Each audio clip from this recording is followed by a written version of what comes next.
Nakakalungkot pero kailangan tanggapin. Nagpaalam na kasi itong ating kaibigang Flowerhorn. Malalaki na nga pala itong ating mga nabreed na mga gapi. Tuxedokoy nga pala ang tawag sa kanila. Yung dating dalawa ngayon 10 piraso na. So paano guys? Tara!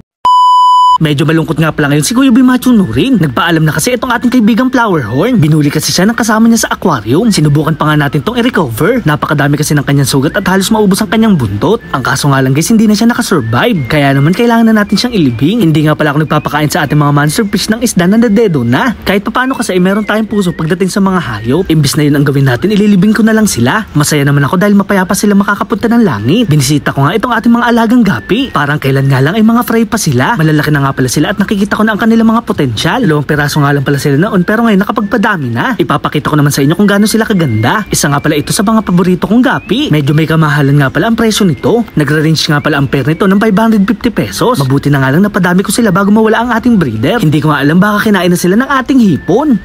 Char, yung dating 2 isda nga ngayon 10 piraso na. Sa mga nagbabalak nga pala mag-alaga ng isda, gapi nga pala ang re-recommenda ko sa inyo. Napakadali nga pala nitong alagaan at napakabilis din magpadami. Tulad na nga lang nitong ating half black red rose tail. Naglalagay nga pala ako ng duckweeds dahil maraming ibon na pumupunta dito. Nawala kasi yung ating lalaking gapi. Mabuti na nga lang agad sila nakapagpadami. Sa mga hindi pa nga nakakaalam, kahit walang lalaking gapi ay makakapag-breed ito. Marami ka talagang gusto malaman kapag gusto mo ang ginagawa mo. Kumunti na nga pala itong ating Japan Blue Gold Double Sword. Followers kasi pumunta dito sa bahay at binigyan ko ng isda. Sinamahan ko na nga rin pala ng Electric Blue Moscow. O diba guys, napakabait ko?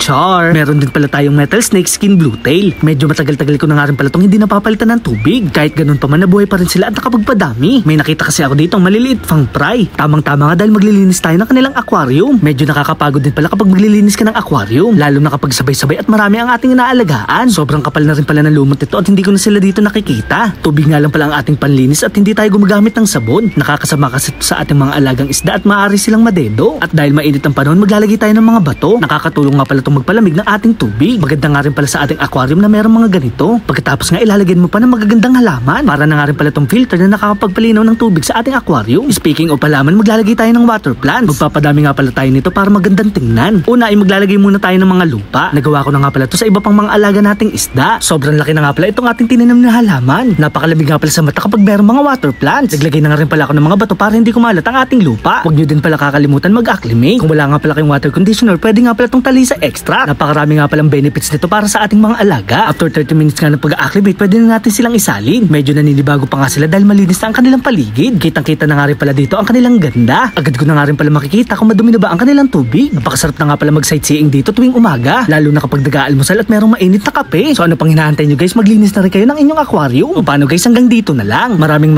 salamat sa panonood. Paalam! Yeah!